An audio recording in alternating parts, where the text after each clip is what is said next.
Malaysia প্রবাসী ভাইগণ, আশা করি আপনারা প্রত্যেকে ভালো আছেন।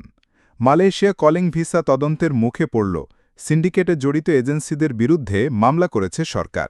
চলুন খবরের বিস্তারিত জেনে নেওয়া যাক।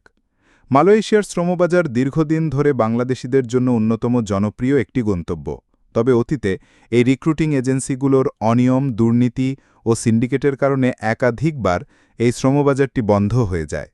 তদন্ত সংস্থার তথ্য অনুযায়ী অন্তত 10টি এজেন্সি শ্রমিকদের কাছ থেকে সরকারি নির্ধারিত ফির বাইরে কোটি কোটি টাকা হাতিয়ে নিয়েছে। সিআইডির তথ্য বলছে, এজেন্সিগুলো গোপনে সিন্ডিকেট গড়ে তোলে এবং মালয়েশিয়ায় কর্মী পাঠানোর নামে কয়েক হাজার কোটি টাকা পাচার করেছে। শুধু একটি প্রতিষ্ঠানই কয়েকশো কোটি টাকা অবৈধভাবে আয় করেছে বলে তদন্তে বেরিয়ে এসেছে। অনেক সাবেক সংসদ সদস্য ও প্রভাবশালী রাজনীতিবিদের নাম রয়েছে এই চক্রে। সরকার এখন এইসব দুর্নীতিবাজ এজেন্সির বিরুদ্ধে মানি লন্ডারিং মামলা ও সম্পদ জব্দের মতো কঠোর পদক্ষেপ নিচ্ছে। তদন্তকারীদের মতে, পূর্বে এই ধরনের অনিয়মের কারণে 2020 সালে মালয়েশিয়ার শ্রমবাজার বন্ধ হয়ে গিয়েছিল। পরে সীমিত আকারে চালু হলেও আবারও সিন্ডিকেটের দৌরাত্ম্য বাড়তে থাকে। ফলে বাংলাদেশ সরকার এবার স্পষ্ট করেছে যে, প্রবাসীদের ঘামঝরা অর্থ লুটপাটকারী এজেন্টদের বিচার না হওয়া পর্যন্ত নতুন করে কলিং সুবিধা চালুর বিষয়ে তারা সতর্ক অবস্থানে থাকবে। সংশ্লিষ্ট মহল মনে করছে, চলমান তদন্ত ও বিচার প্রক্রিয়া শেষ না হওয়া পর্যন্ত কলিং সুবিধা চালু হওয়া অনেকটাই অনিশ্চিত। অতএব শ্রমবাজার খুললেও আগের মতো সিন্ডিকেট বা দালালের মাধ্যমে নয়, বরং স্বচ্ছ প্রক্রিয়ার মাধ্যমে যেন বাংলাদেশি কর্মী যেতে পারে, সেই বিষয়টি এখন সরকারের প্রধান অগ্রাধিকার। প্রবাসীদের মনে প্রশ্ন আরও গভীরভাবে এসেছে, যখন আমরা দেখেছি যে এই যে ক্যাথারসিস ইন্টারন্যাশনালের মালিক, তার 100 কোটি টাকার সম্পদ জব্দ করা হয়েছে, যিনি কিনা বায়রার সাবেক মহাসচিব ছিল, যার নাম রুহুল আমিন স্বপন। তিনি আমাদের প্রবাসীদের কাছ থেকে 7 লাখ টাকা পর্যন্ত করে নিয়েছে।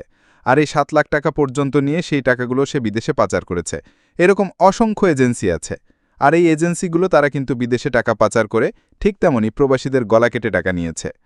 2016 সালের পর ক্যাথারসিস ইন্টারন্যাশনাল রিক্রুটিং এজেন্সির মাধ্যমে মালয়েশিয়ায় কর্মী গিয়েছে 45,200 জন। আর এই যে বিভিন্ন এজেন্সির মাধ্যমে নেওয়া হয়েছে, সিন্ডিকেটের 10 সদস্য, তাদের অবৈধ সম্পদের খোঁজ নিয়েছে বাংলাদেশ সিআইডি। এখন যেহেতু বাংলাদেশ সরকার নতুন করে তদন্ত শুরু করেছে, এই অবস্থায় মালয়েশিয়া কলিং সুবিধা আবার চালু হবে কিনা সেটা নিয়েও সন্দেহ রয়ে গিয়েছে। কারণ এই যে বিভিন্ন পাচার চক্র, সিন্ডিকেট চক্র, তাদের অনেক বড় একটা সিন্ডিকেট চক্র রয়েছে দেশ এবং বিদেশে। তারা হয়তো চাইবে না কোনোভাবে এই লোকগুলোর বিচার হোক। আর এই বিচার প্রক্রিয়া যদি শুরু হয়ে যায়, তাহলে তারা মালয়েশিয়া কলিং ভিসা চালু করতে দিবে না। বিদেশ থেকে হয়তো তারা এই বিষয়ে চাপ প্রয়োগ করতে পারে। মালয়েশিয়া সরকারের মাধ্যমে দেখার বিষয়, বাংলাদেশ সরকার এই চাপ সামলে কলিং সুবিধা এবং এই সিন্ডিকেটের বিচার করতে পারে কিনা। এই খবরটি মালয়েশিয়া প্রবাসী সকল ভাইদের সাথে এখনই শেয়ার করে সবাইকে এই গুরুত্বপূর্ণ খবরটি জানার সুযোগ করে দিন। আর আপনি যদি আমাদের এই চ্যানেলে নতুন থাকেন, অবশ্যই আমাদের চ্যানেলটিকে সাবস্ক্রাইব করুন, মালয়েশিয়ার সকল গুরুত্বপূর্ণ খবরাখবর সবার আগে পাওয়ার জন্য। ধন্যবাদ সবাইকে। আমাদের সকল ভিডিও আপডেট সবার আগে পেতে আমাদের চ্যানেলটিকে সাবস্ক্রাইব করুন। সাবস্ক্রাইব বাটনে ক্লিক করুন এবং বেল আইকনে চাপুন, যাতে আমাদের কোনো নতুন ভিডিও আপনি মিস না করেন।